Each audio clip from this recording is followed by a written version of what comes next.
La Internacional Antifascista, fundada en Caracas, Venezuela, se perfila como una respuesta movilizadora en todo el orbe. El neofascismo es una ideología de extrema derecha y de posguerra de la Segunda Guerra Mundial. Incluye elementos del fascismo como el ultraconservadurismo, el ultranacionalismo, la supremacía blanca, el antifeminismo y el autoritarismo. Los historiadores han debatido si el término podría ser aplicado al presidente de Estados Unidos, Donald Trump.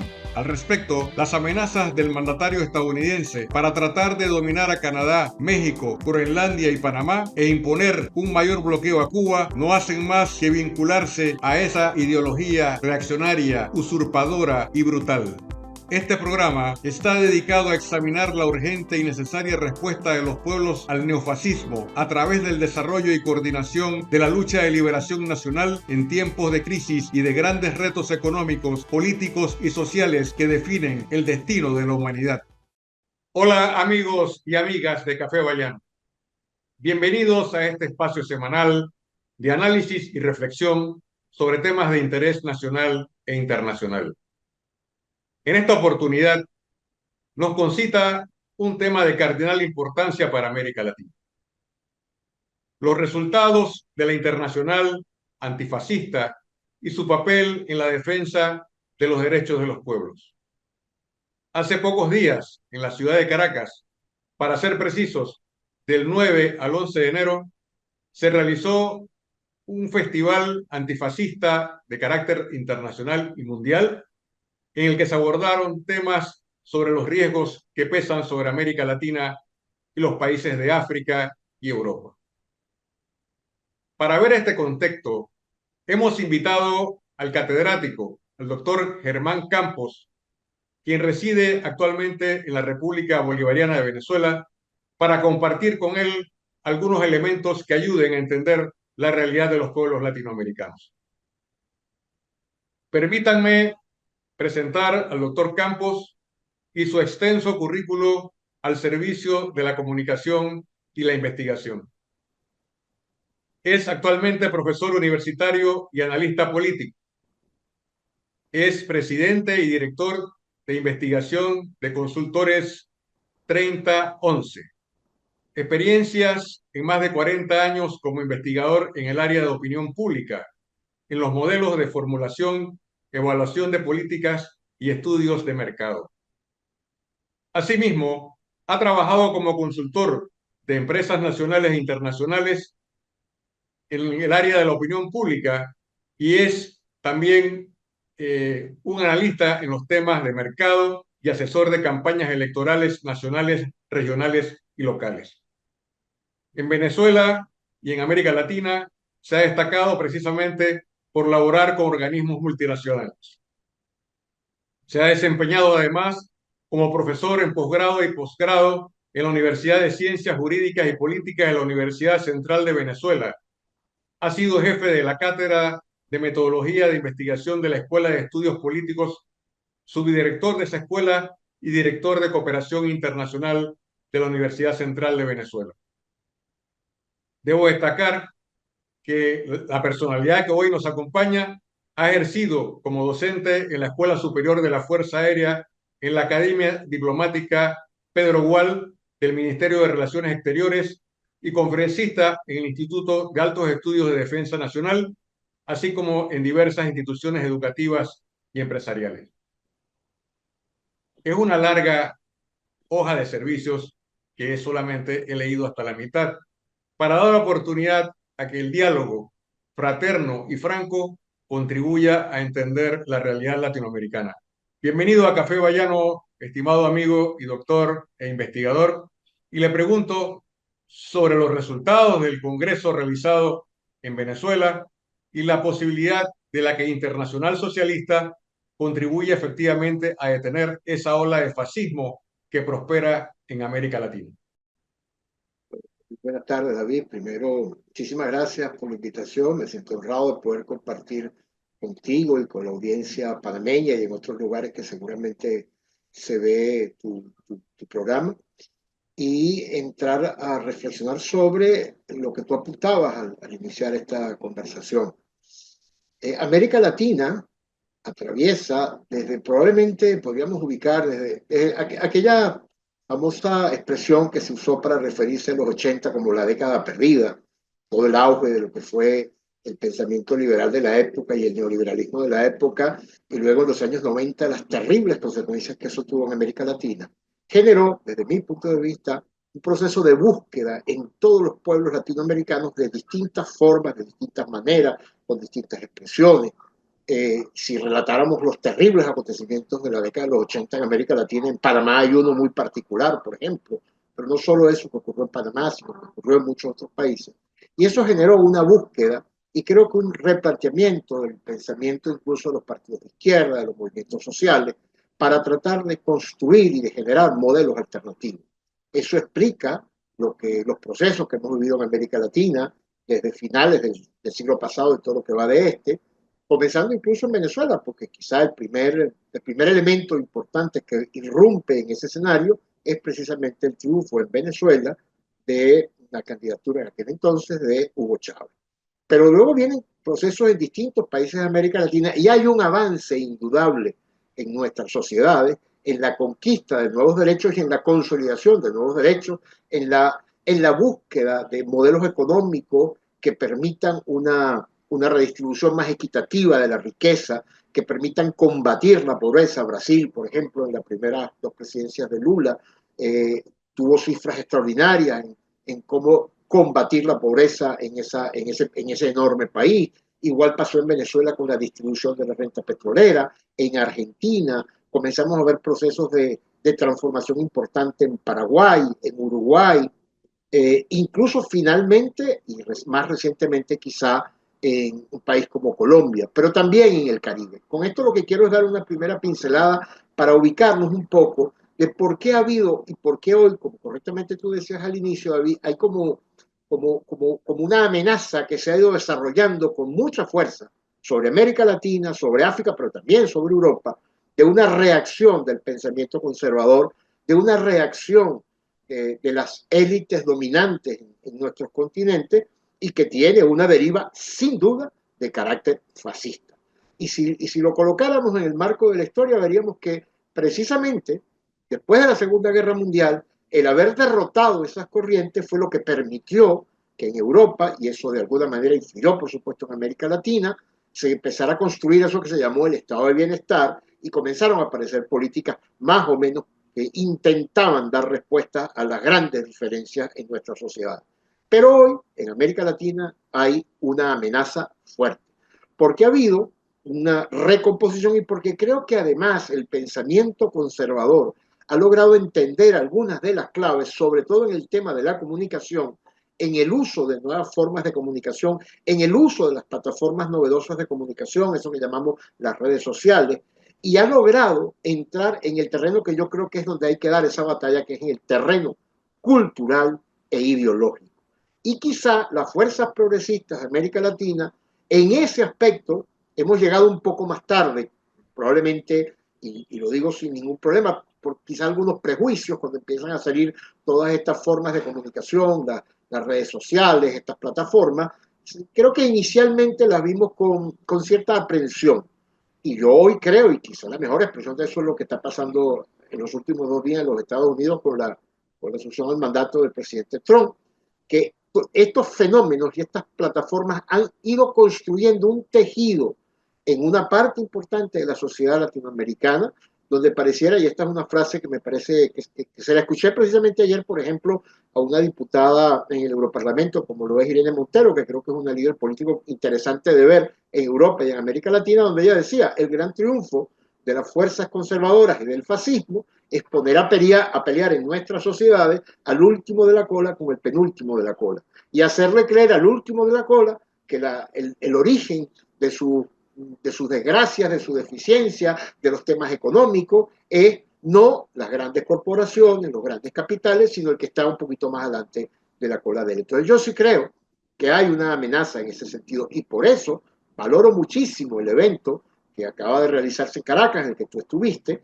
porque intenta empezar a articular en toda la región y más allá de nuestra región, porque yo creo que además en ese evento participaron no solo países de América Latina, sino de África, incluso de Europa, es tratar de comenzar a articular una red también del lado del pensamiento que pretende, que busca, que nuestro objetivo, que nuestra visión del mundo es que se puede construir un mundo distinto, que un mundo distinto no solamente es posible, sino que además es necesario, y que eso requiere de una articulación de fuerza social, de fuerza política, y yo diría más, de fuerza comunicacional para dar la batalla cultural y comenzar a derrotar o comenzar a dar la pelea en el terreno de ese debate, en el terreno de los valores, en el terreno de las ideas, a esa fuerza que quieren rescatar, probablemente lo que escuchaba yo hace algunos meses a un viejo profesor de la Universidad Complutense de Madrid, probablemente lo que pretenden rescatar es lo peor de la condición humana.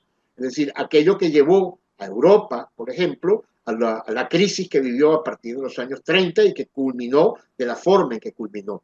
Y esas fuerzas entienden que para poder avanzar en esa dirección tienen que acabar con las experiencias, con los modelos de cambio que hoy hay, con sus avances y sus retrocesos y con sus contradicciones.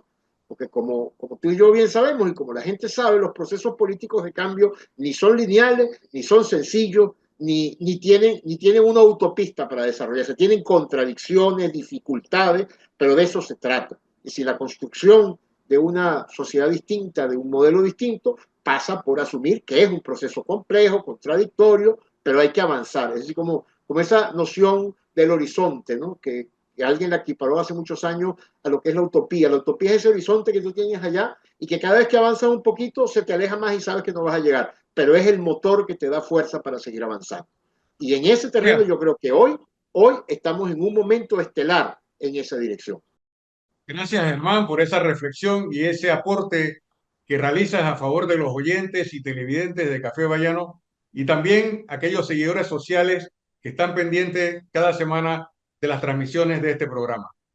Durante la realización del Festival Mundial Antifascista realizado en Caracas, la vicepresidenta ejecutiva Delcy Rodríguez realizó una intervención en la que detalló aspectos fundamentales del neofascismo y de cómo se ha extendido en distintos países donde antes, por ejemplo, había una base democrática importante y que hoy está en peligro debido a las presiones, a los intentos de anular los derechos humanos, la pérdida de valores y todo esto dentro de un programa que se convierte en política de algunos países que defienden este modelo. Vamos a escuchar un fragmento de su intervención y también cómo detalla cómo el fascismo ha penetrado en distintas naciones del orbe. Es muy preocupante la red neofascista que se expande en Europa, en sus orígenes. Y vemos en Europa 17 países, 726 organizaciones, y vemos cómo el mapa se va poniendo de color fascista. Pero ¿cómo entender el fascismo hoy? Cada época tiene su propio fascismo en base al desarrollo del modelo capitalista. Lo hemos afirmado permanentemente. No se puede entender el fascismo sin entender su origen en el modelo capitalista, en el modelo neocorporativo, en el modelo donde los privados se hacen dueños de la vida cotidiana de pueblos enteros. Y esa misma red fascista que hoy azota a Europa, a los pueblos europeos, se expresa también en América. En Argentina, querida Alicia, nuestro homenaje al pueblo argentino, que hoy es víctima de un fascista en el poder y en la presidencia. Nuestro reconocimiento a los trabajadores y a las trabajadoras de Argentina, que son sometidos permanentemente a los mayores vejámenes, despidos, negación de sus derechos laborales, sociales. Y lo hacen además, Galicia, si algo a nosotros nos enerva, es la satisfacción que les da a ellos atropellar a los trabajadores y a las trabajadoras de Argentina. Somos una patria grande y lo que le pasa al pueblo argentino nos duele también en estas latitudes. En Bolivia, en Brasil, saber lo que representó y representa Bolsonaro como una verdadera amenaza a la democracia en Brasil, en Chile, en Colombia, en Costa Rica, en los Estados Unidos de Norteamérica, en Ecuador, en El Salvador, Guatemala, Honduras, Paraguay, Perú, Uruguay, México y Venezuela. Después de escuchar esta intervención o esta parte de la intervención de la vicepresidenta Rodríguez, ¿cómo podíamos entender que haya oportunidades para el neofascismo en aquellos países que han defendido la democracia, la lucha por la dignidad nacional, la soberanía?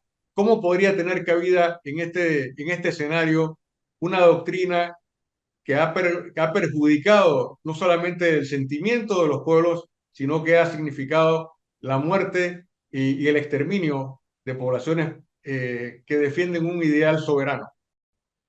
Bueno, fíjate, porque yo te diría que el primer elemento es que para el neofascismo, hay algunos que dicen, ¿por qué hablar de neo? Es el mismo, lo que pasa es que es un ciclo repetido 70, 80 años después, pero para el neofascismo la democracia es un problema porque la democracia supone un espacio de debate para avanzar en derechos. Y precisamente de lo que se trata para el neofascismo es de cada vez conculcar mucho más esos derechos y cada vez conculcar mucho más la noción de lo público, la noción del Estado.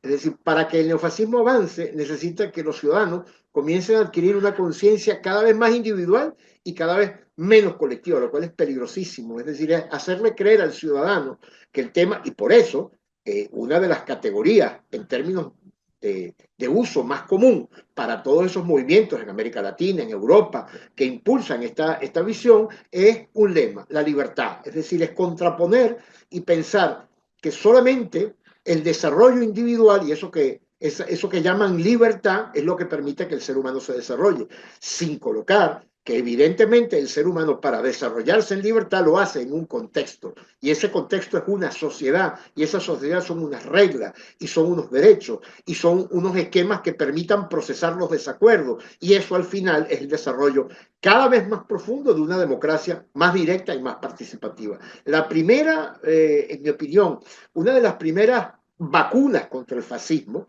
es el desarrollo cada vez más a fondo de esquemas y de sociedades y de procesos más democráticos. En Venezuela, por cierto, dentro de poco va a comenzar, este año va a haber cuatro consultas que se hacen a los venezolanos en toda la región del país, en cada uno como estamos organizados en Venezuela, son unidades mucho más pequeñas que municipios, y se le presenta a los ciudadanos 7, 8 o 10 proyectos que afectan de manera directa la vida ahí, y son los ciudadanos los que deciden cuál se escoge, cuál se avanza, en dónde se colocan los recursos. Ese es un primer elemento, pero eso significa comenzar a construir una red que te resuelve o que te apunta en dos valores fundamentales. El primero, que para tú poder desarrollarte como ser humano, lo tienes que hacer en el marco, como ciudadano, en el marco de unas relaciones con otros ciudadanos. Es decir, la defensa de tu libertad no es la defensa de tu libertad en tu casa y exclusivamente de lo que tú consideras que son tus cosas. La defensa de la libertad es la defensa del derecho de todos a ser libres.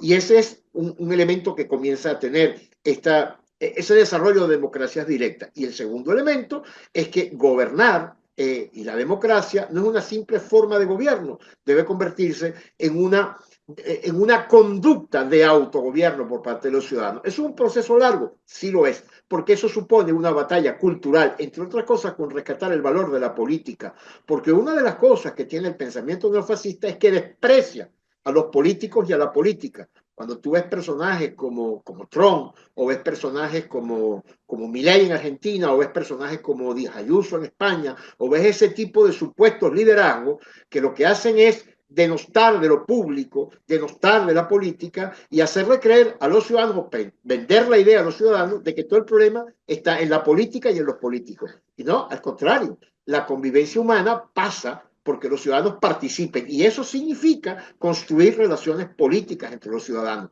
y esas relaciones cada vez, para combatir más ese pensamiento, tienen que ser cada vez más democráticas y más directas. Ahora, de todas maneras, ¿por qué ha avanzado y por qué sigue avanzando? porque es que la democracia también para el pensamiento liberal desde hace quizá una década para acá dejó de ser funcional. La democracia era funcional mientras élites lograban, en pactos de élites lograban que esas elecciones ratificaran los acuerdos de esas élites. Cuando las sociedades empezaron a usar el voto de otra manera, como comenzó a pasar en Venezuela, en Bolivia, en Ecuador, cuando lo comenzaron a hacer de otra manera, entonces la democracia dejó de ser funcional a esos intereses. Y por eso hoy en día, para el pensamiento fascista, uno de los grandes enemigos es la democracia. A pesar de que dicen que la defienden, es lo que más atacan. Porque democracia, para esos sectores, solo lo es, como decía alguien no hace mucho, solo lo es cuando gana el candidato en el que yo creo. El mejor ejemplo es Trump. Trump todavía ni siquiera ha reconocido que él perdió las elecciones en el 2020 y ahora vuelve a ganar. Y ni siquiera ha reconocido. Lo que pasó en los Estados Unidos con Trump hubiese pasado en cualquier país de América Latina, hubiese sido motivo de querer hacer una intervención hasta militar. Bueno, quizás nosotros somos el mejor ejemplo de la cantidad de presiones que hemos sostenido y que lo que nos han sometido en los últimos 25 años. Entonces, también eso es lo que ha ocurrido, que yo creo que hemos perdido espacio y hay que reconquistarlo, y por eso eventos como el que se hizo aquí, debates permanentes de esto, programas e información política sobre esto. Hay que reconquistar el valor de la política, el valor del debate y el valor de los valores democráticos, y entender que el desarrollo de una sociedad distinta pasa por tener un sentido de lo público y no solo un sentido de lo privado.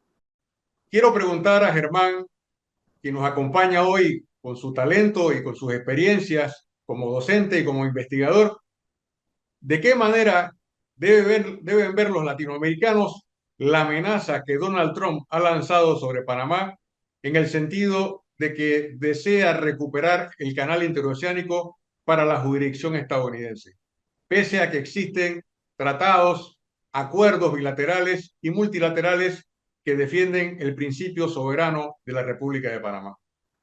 Bueno, yo creo que yo escuché a alguien que decía en estos días, cuando Trump comenzó a hablar del tema, bueno, ya cuando asumió la presidencia, no, bueno, eso son cosas de Trump, ese es su lenguaje. Digo, no, no, no, no, eso no es gratuito, no es que él eso lo dice, pero al final no lo hace. No, todo eso responde a una visión. Lo de Panamá, a mí me preocupa y muchísimo, porque yo creo que cuando uno revisa la cifra, evidentemente el gran problema que tiene Trump, y esta mañana se lo escuchaba a un economista venezolano con los datos en la mano, en lo que él miente descaradamente, es que los barcos norteamericanos por ahí se les cobra más. No, no, no, no. Miente y miente descaradamente. Es al contrario, probablemente los barcos de bandera norteamericana son los menos que le producen al canal. Eso habría que verlo con los datos. El problema no es el tema económico como él lo quiere presentar del canal, el problema es el control político de toda una región y de todo un planeta.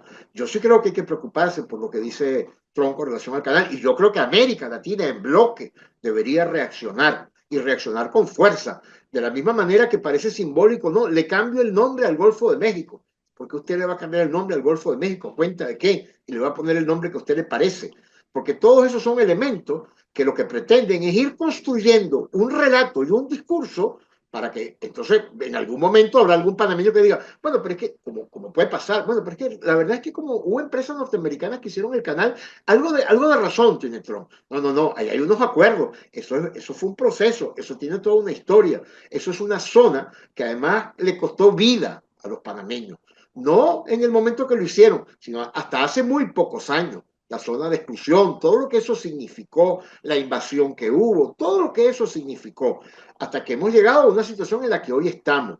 Y la soberanía sobre ese territorio para los latinoamericanos no debería estar en discusión. Y habría que reaccionar en bloque y decirle al presidente Trump, mire, presidente Trump, usted se equivocó. Los límites de los Estados Unidos están donde están. La soberanía sobre el canal la ejerce quien la ejerce, que es la República de Panamá, y no es más nadie. Yo creo que hay que responder con fuerza y no tomárselo como, bueno, es que esas son, y es verdad, porque también son elementos del juego comunicacional que hace Trump para ir construyendo un relato, pero no son gratuitas, no son gratuitas. Igual que lo que dice de Dinamarca, o lo que dice de Groenlandia, o lo que dice de Canadá, o lo que dice de México.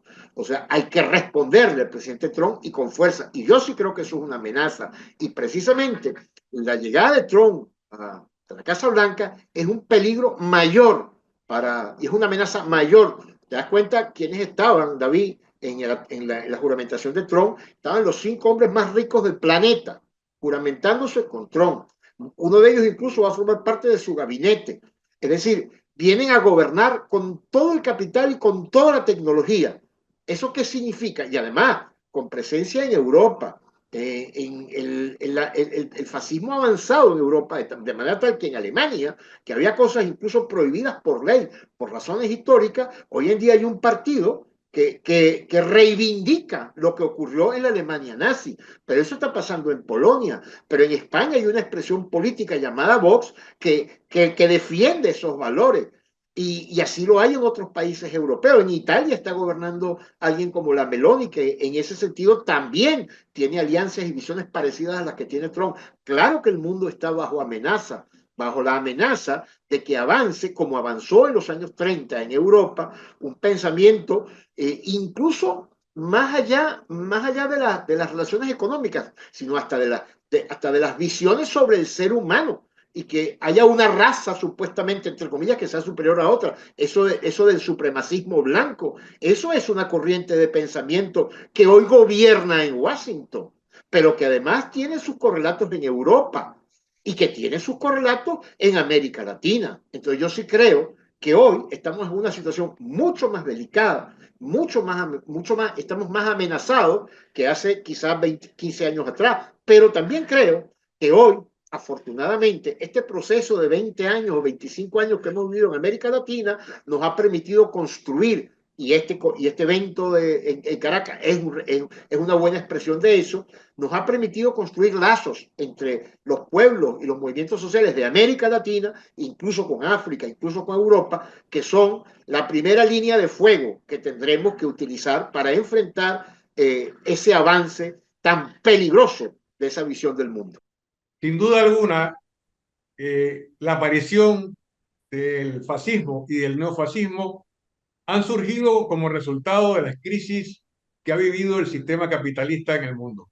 Sin duda. Pero como resultado de ese proceso de deterioro, se llevan por delante grandes experiencias de la humanidad.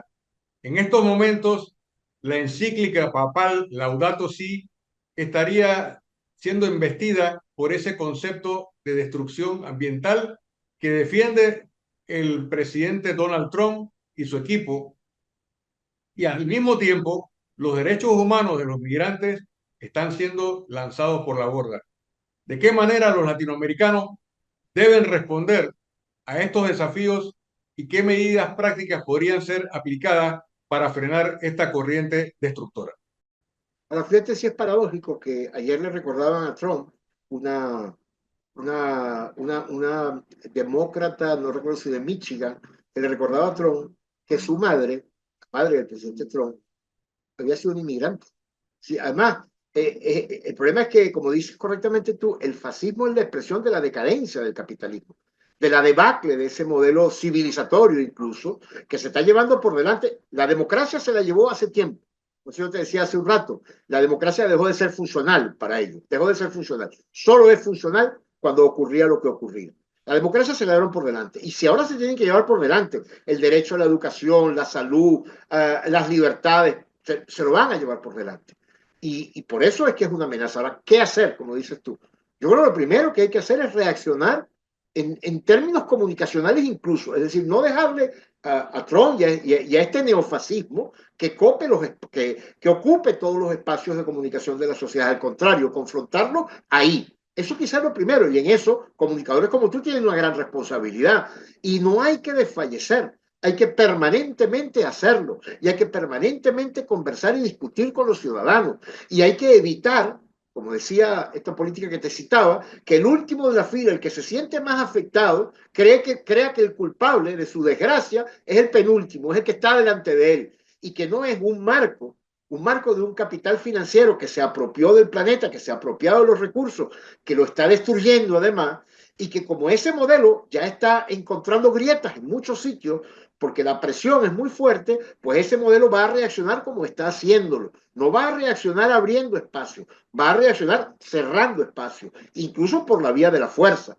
porque finalmente lo que está pasando, bueno, hasta este domingo supuestamente con ese acuerdo de paz, lo que está pasando en Gaza es una expresión verdaderamente aberrante de lo que ha significado todo este, todo este sistema o este modo civilizatorio que comienza a encontrar demasiados huecos, que no tiene respuesta, que tiene que excluir a mucha gente para poder seguir distribuyendo lo que distribuye entre quienes lo distribuye, y que eso ha generado todas estas reacciones.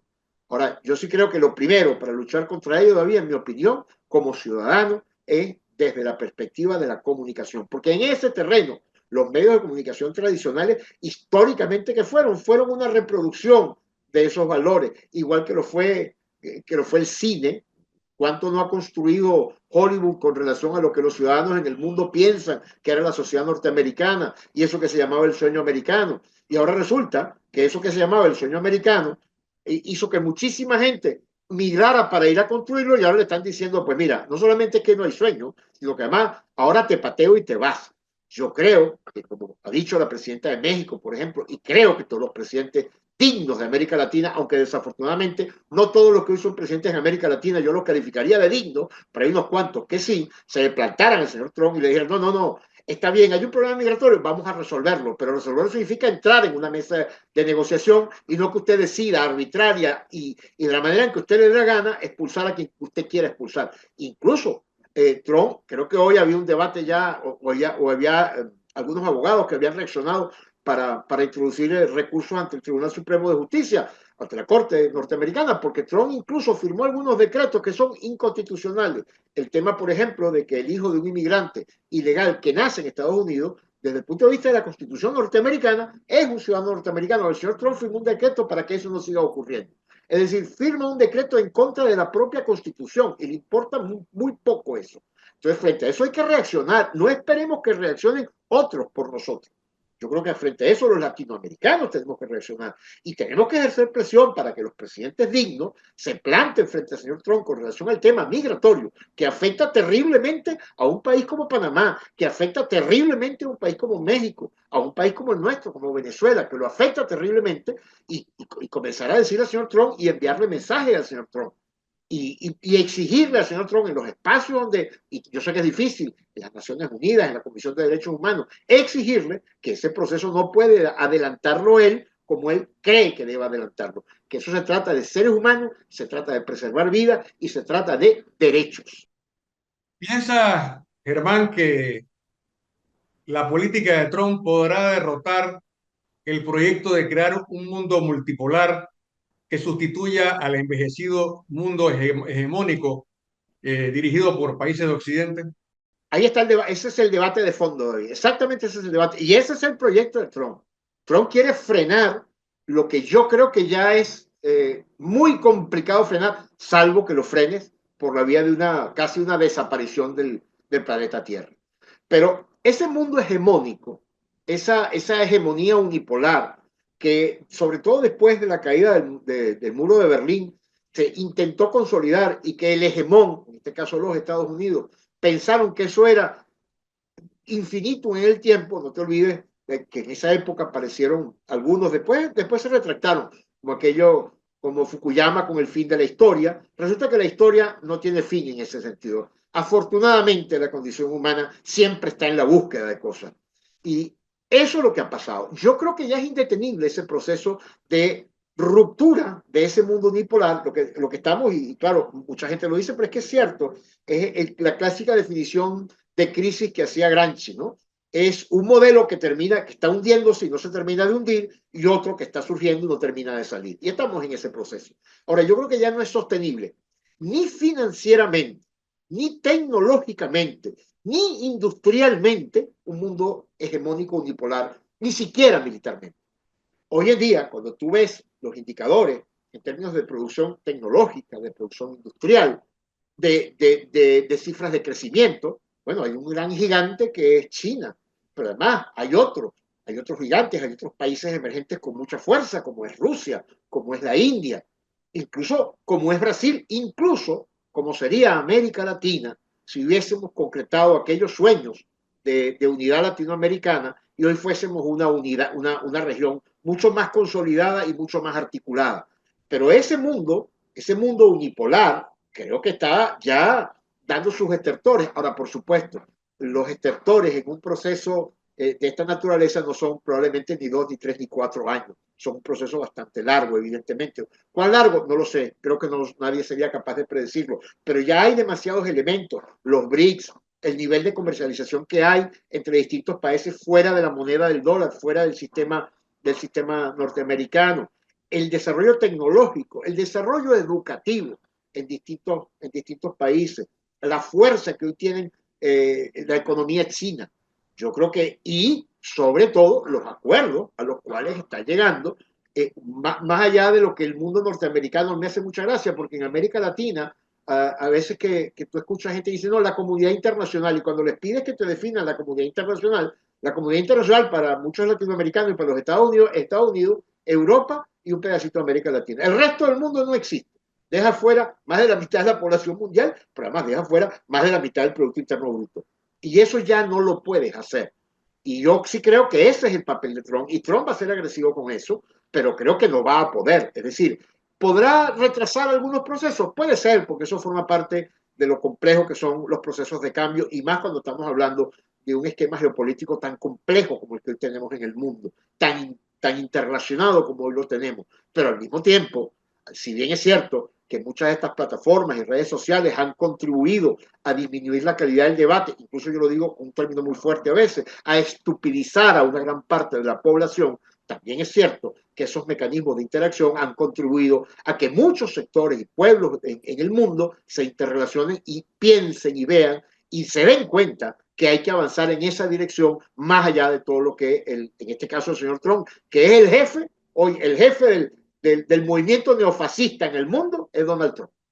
Le pido ahora a Germán, analista político, docente universitario en la Universidad Central de Venezuela y un exhaustivo investigador de la historia de América Latina, ¿de qué manera se debe percibir la participación de China como un mediador de esta crisis o como un elemento vital de desarrollo de los pueblos de América Latina sin necesidad de que surja en el escenario una confrontación o una violencia de carácter atómico, por ejemplo?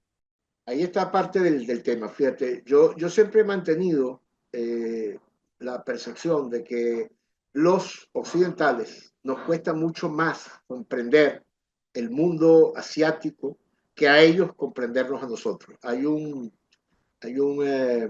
escritor hindú que recientemente ha publicado 2 o 3 trabajos bien interesantes donde él trata de entender, como dice él, trato de explicarle al occidente cómo de verdad es el mundo asiático, a ver si podemos establecer un diálogo. ¿Con esto qué quiero decir?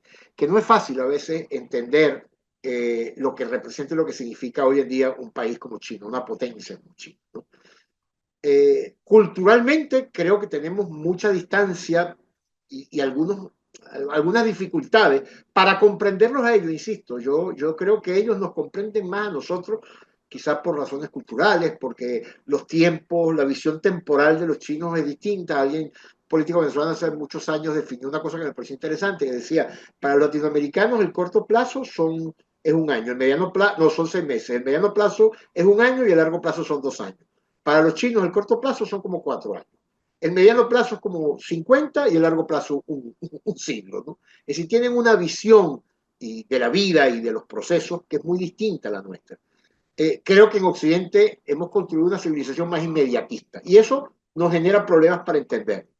Yo creo, los chinos, con lo que han ofrecido, por ejemplo, todo esto de la ruta de la seda, creo que le están haciendo una propuesta al planeta, como Xi Jinping lo ha dicho, de convivencia y de que avancemos todos. Evidentemente que estás hablando de una potencia hoy en día económica, tecnológica, militar, que seguramente es la única que puede enfrentarse si el señor Trump decide avanzar por caminos de la guerra, lo cual sería desastroso, porque como decías tú incluso cuando me hacías la pregunta, es que eso puede terminar en una confrontación nuclear en la que perdemos todo. Pero parece que hay sectores que eso no lo ven y creen, bueno, no, creen que los que van a perder son otros. Pero yo sí creo que China está llamada a jugar un papel importantísimo.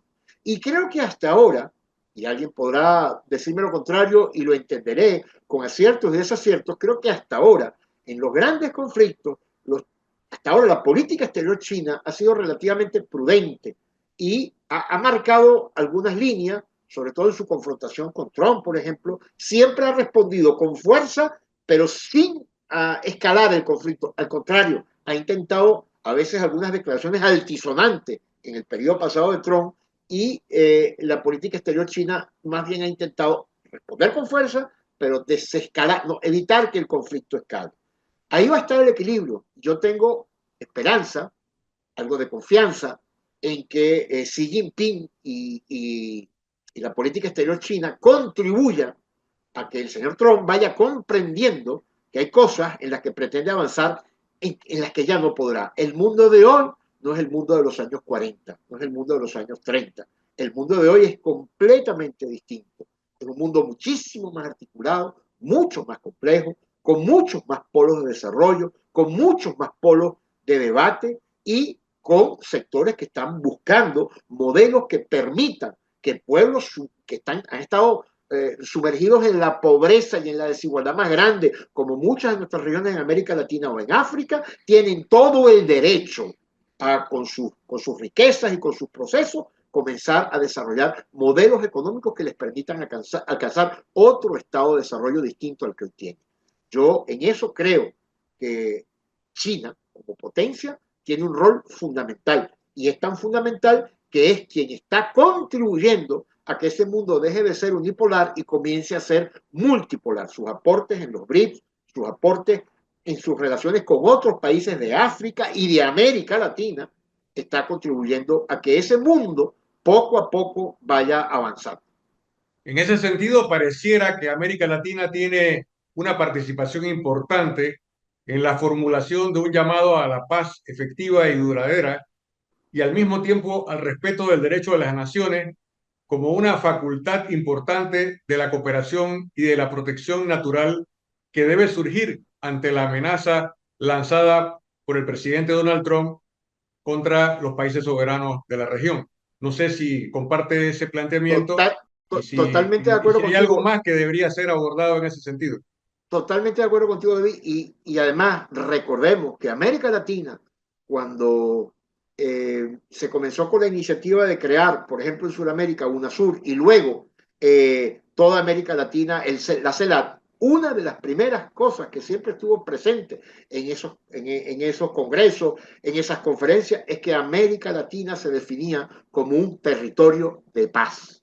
Eso era un valor esencial para los pueblos latinoamericanos y caribeños, que nos definimos como un territorio de paz. Y desde ahí es que yo creo que los latinoamericanos tenemos que contribuir en ese proceso complicadísimo que se nos viene encima y que se está desarrollando, contribuir desde esa perspectiva. Somos un territorio de paz. América Latina, salvo el conflicto todavía ya de otra manera, pero que todavía existe en Colombia, somos un territorio donde afortunadamente no hemos tenido los conflictos bélicos tan terribles que ha vivido Europa o lo que ha pasado en África, no lo tenemos. Y eso nos ha permitido construir en medio de grandes dificultades y diferencias, sin duda, pero destacarnos como un territorio y declararnos como un territorio de paz. Yo creo que ese debe ser nuestro principal aporte. Decirle a Xi Jinping, a Rusia, a China, y recordarle sobre todo al señor Trump que América Latina no es ni el patio trasero de los Estados Unidos, ni es un territorio para la confrontación. América Latina es un territorio que tiene todo el derecho a rescatar su soberanía, a establecer las relaciones que entre los estados crean que deben establecerse y que es un territorio de paz. Me permito preguntar a Germán Campos, que ha llegado un momento crucial para América Latina. Y aunque el tiempo es corto, me gustaría que en estos últimos minutos del programa pudiera sintetizar su participación a lo largo de lo que ha sido Café Bayano y dar algunos detalles o elementos importantes a manera de guía para que las juventudes latinoamericanas entiendan el papel importante que tienen en la defensa de la soberanía y el derecho a la autodeterminación. Adelante, distinguido profesor. Trataría de puntualizarlo de la siguiente manera. El primer elemento como mensaje, sobre todo a la juventud latinoamericana, a la juventud de las universidades, pero también a la juventud trabajadora, a la juventud dedicada a la cultura, a toda esa enorme masa de juventud que hay en América Latina que a veces se siente perdida, extraviada, que siente que no tiene un puesto, que no tiene un lugar en la sociedad donde está y que por eso ocurren esos fenómenos migratorios tan fuertes, porque se siente desplazada en su propio país. El primer mensaje para ellos es que lo único que puede permitirnos construir un mundo distinto es la esperanza. Hay dos grandes fuerzas que mueven al ser humano, David, el miedo y la esperanza. Hasta ahora, el fascismo quiere avanzar utilizando el miedo, la estrategia del miedo, amenazando, haciéndote sentir, como hace o como pretende hacer, por ejemplo, el señor Trump, haciéndote sentir que los Estados Unidos es lo único grande del planeta y que nos merecemos todo porque somos los Estados Unidos. Eso es generar miedo, inseguridad en el resto. Pues la otra gran fuerza que mueve a las sociedades es la capacidad de construir esperanza. Y este continente tiene las más grandes reservas de recursos naturales en casi todas las áreas. Tiene una población joven, mucho más joven, sin duda, que la población europea. Es decir, tiene una población que tiene una perspectiva de vida por delante importante.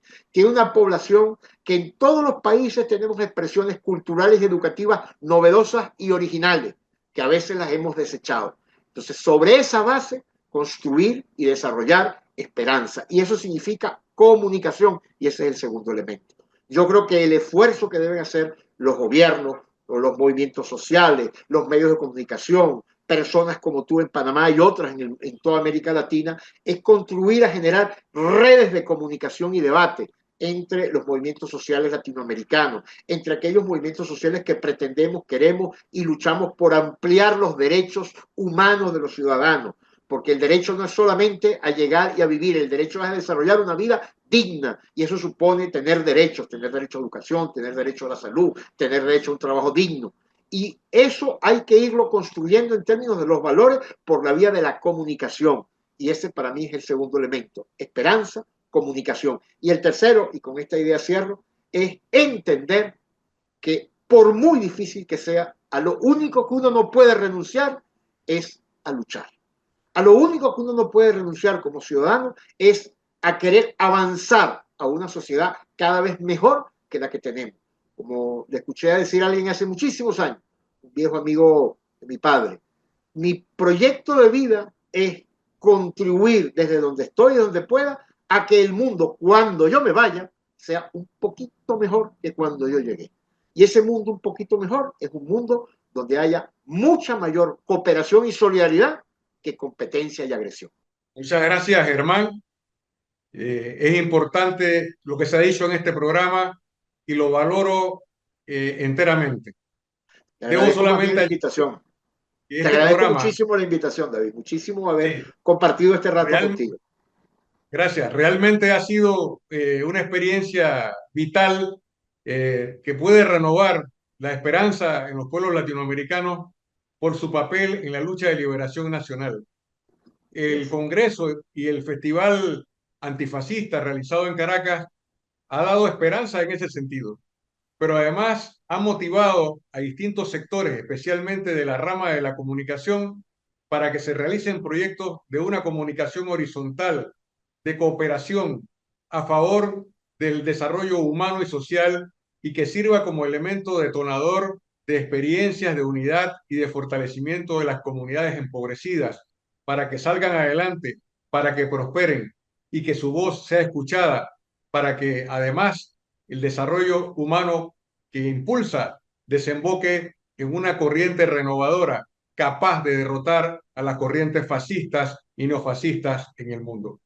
De esta manera terminamos Café Bayano agradeciendo la atención que nos brinda en el querido público, los oyentes, los televidentes y los seguidores en las redes sociales.